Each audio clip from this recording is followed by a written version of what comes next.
Is it old hat or experience? I just got to thinking of that after, of course, I'm done with my videos.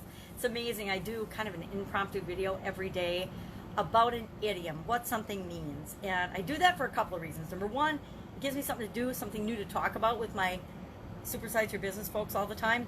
And it keeps my brain open and exploring what things mean to me and how I can use that to grow and build and supersize my own business, as well as helping other people to do the same thing for their businesses, whatever it is that they want in their business.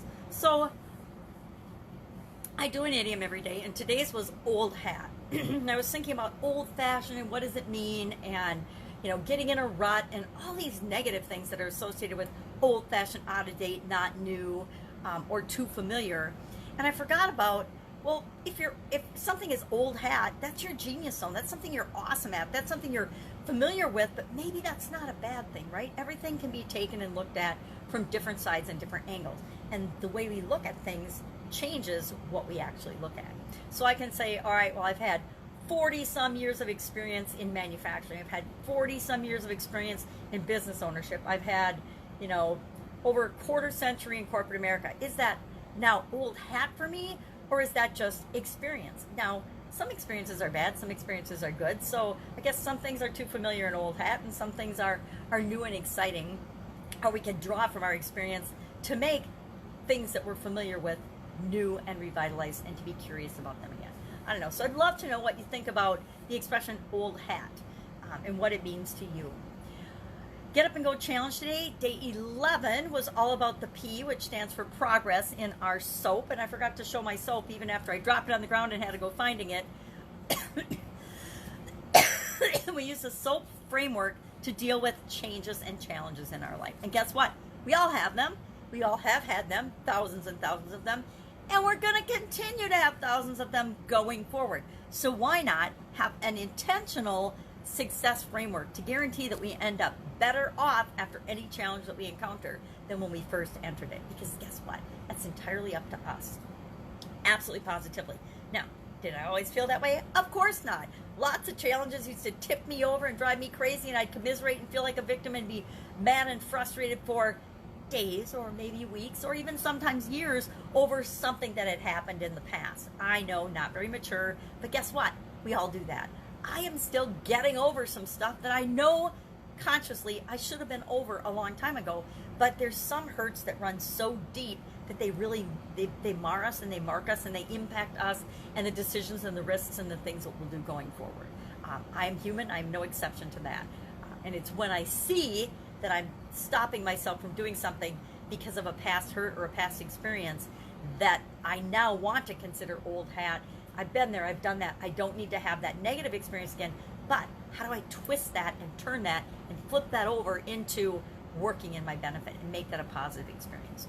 So Get Up and Go is all about progress today. The P in SOAP is progress, and how as human beings, it is something we always have to have. We have to have and feel like we're making progress. I think depression and a lot of the negative emotions that we feel as human beings stem from the fact that we are in a situation where we feel like we're not making progress. Have you ever been in a job that you've been in too long? Have you ever been in a business that you think you've been in too long? And how does that feel? You get to a certain level and you just feel like you're stuck there and you're not making any progress. Anybody who's ever wanted or known they're ready for a promotion at their job or at work knows exactly what I'm talking about. You're stuck in the daily routine of a job that you've done so many times and you're so familiar with it that you don't feel like you're growing or expanding anymore. Or sometimes our relationships get like that, right? Our relationships, if we let them, get stale and stagnant and we feel like we're not making progress or growing anymore. Or sometimes we're not growing together. That happened in my relationship. We were growing in different directions, and of course we eventually ended up getting divorced because he was growing in one direction, I was growing in another, but we weren't growing together. The couples that stay and are successful are those that progress and grow together.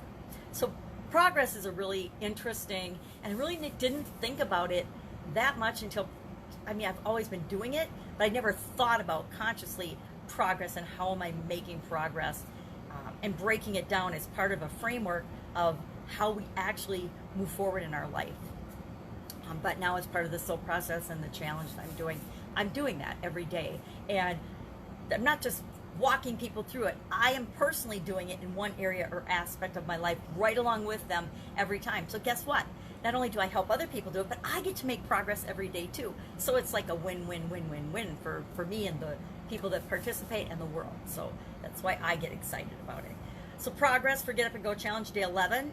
It's a 40-day challenge. I was challenged to do a 40-day personal challenge. And if I'm going to do a personal challenge, I'm going to bring people right along with me, because why not, right? Why not share what I'm learning and how I'm growing along the way, and bring people with me so they can have the same experience if they so choose. So fun challenge today was day 156, and it was about being thankful and grateful for things, and making sure that we're thanking people when they have an impact on our life. So that's always fun, right? It's always fun to think about the people that have had a positive impact on our life, and make sure that we are showing them the love and the gratitude that we have in our hearts, and the thankfulness for them impacting us in a way. What else is going on?